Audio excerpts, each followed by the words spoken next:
Ton ami te propose de t'aider à déménager. C'est gentil, non?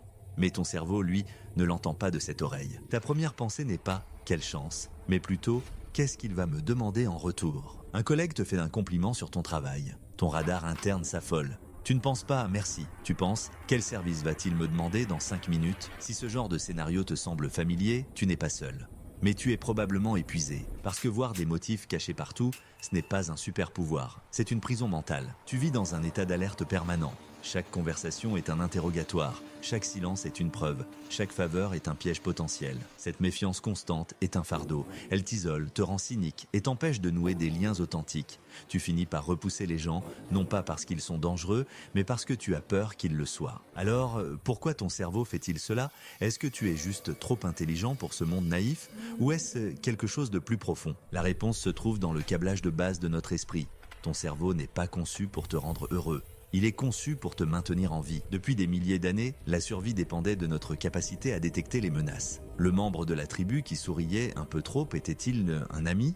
Ou un rival prêt à te voler ta nourriture? Se méfier d'un ami potentiel avait un faible coût, mais faire confiance à un ennemi pouvait être fatal. Ton cerveau a hérité de ce biais de négativité. Il préfère commettre 100 erreurs de méfiance plutôt qu'une seule erreur de confiance excessive. Ensuite, il y a les fantômes de ton passé. Ce n'est pas de la métaphysique, c'est de la psychologie. C'est ce qu'on appelle la théorie de l'attachement. Si, dans ton enfance, les personnes qui devaient te protéger étaient imprévisibles ou peu fiables, ton cerveau a appris une leçon fondamentale: ne fais confiance à personne, le monde est dangereux. Ce modèle, une fois gravé dans ton esprit, devient ton mode de fonctionnement par défaut. Tu appliques le filtre de tes expériences passées à tes relations présentes. Cet ami qui te propose son aide, tu ne le vois pas lui. Tu vois l'écho de cette personne qui t'a aidé une fois pour ensuite te le faire payer au centuple. Ajoutons à cela une pincée de biais cognitifs. Le premier est le biais de confirmation. C'est simple.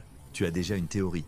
Les gens sont calculateurs. Ton cerveau va alors se comporter comme un détective obsessionnel qui ne cherche que les preuves qui confirment sa thèse. Ton ami est en retard, il ne me respecte pas, il te complimente, il me manipule, il oublie de répondre à un texto, la preuve irréfutable de sa trahison. Ton esprit ignore délibérément les 99 fois où il a été ponctuel, sincère et réactif.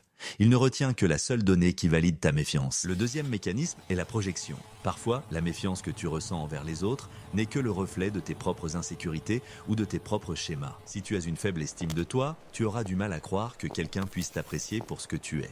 Donc, s'ils sont gentils, c'est qu'ils doivent forcément vouloir autre chose. Ou, et c'est plus difficile à admettre, si tu as toi-même tendance à être un peu calculateur, tu supposes que tout le monde fonctionne comme toi. Le coût de tout ça ? Ce n'est pas juste de manquer quelques soirées, c'est de vivre dans un monde en noir et blanc, peuplé d'ennemis potentiels plutôt que d'amis potentiels. C'est un stress chronique pour ton système nerveux et une recette parfaite pour la solitude. Alors, comment on sort de cette forteresse mentale? Ce n'est pas en te forçant à être plus positif. C'est inutile et infantilisant. Il faut une stratégie, un algorithme pour réentraîner ton cerveau. Voici 5 étapes. Premièrement, nomme le démon. Quand la pensée suspicieuse arrive, ne la laisse pas se fondre avec ta réalité. Isole-la. Dis-toi, ah tiens, c'est mon mode paranoïa qui s'active. Ou c'est le fantôme de mon ex qui me parle. Le simple fait de nommer le schéma crée une distance. Ce n'est plus toi, c'est un programme qui tourne en arrière-plan. Et on peut choisir d'ignorer un programme. Deuxièmement, invente la réalité alternative. Pour chaque pensée négative, force-toi à trouver 2 explications alternatives, neutres ou positives. Exemple, il n'a pas répondu à mon texto. Hypothèse 1, la tienne, il m'ignore. Alternative 1. Il est en réunion, son téléphone est en silencieux. Alternative 2. Il a vu le message, veut prendre le temps de bien répondre et a été interrompu. Le but n'est pas de te convaincre que les alternatives sont vraies. Le but est de montrer à ton cerveau que sa première conclusion n'est qu'une possibilité parmi d'autres. Troisièmement, mène l'expérience de la générosité. Choisis de croire à l'interprétation la plus généreuse pendant 24 heures, juste pour voir. Agis comme si les gens avaient de bonnes intentions. Réponds à ce compliment par un « merci, ça me touche », sincère. Accepte cette aide sans te poser de questions. C'est une expérience. Faibles enjeux. Tu découvriras peut-être que le monde ne s'écroule pas. Et que cette légèreté est agréable. Quatrièmement, juge les actes, pas les pensées que tu leur prêtes. Tiens un registre mental ou même écrit. Cette personne, concrètement, sur les 6 derniers mois, a-t-elle agi de manière à te nuire ou a-t-elle surtout été une présence positive? Les données objectives sont le meilleur antidote au poison de la paranoïa. Fais confiance au schéma d'action, pas aux éclairs de suspicion. Et cinquièmement, pratique la vulnérabilité en microdose. La confiance, c'est comme un muscle. Si tu ne l'utilises pas, il s'atrophie. Commence petit. Confie une information sans importance. Demande un petit service. Partage une opinion anodine. c'est de la thérapie d'exposition pour ton anxiété sociale. Chaque fois que tu prends un petit risque et que le résultat est neutre ou positif, tu donnes à ton cerveau une nouvelle donnée. Tu lui prouves que la confiance n'est pas... En conclusion, soyons clairs. Le but n'est pas de devenir naïf.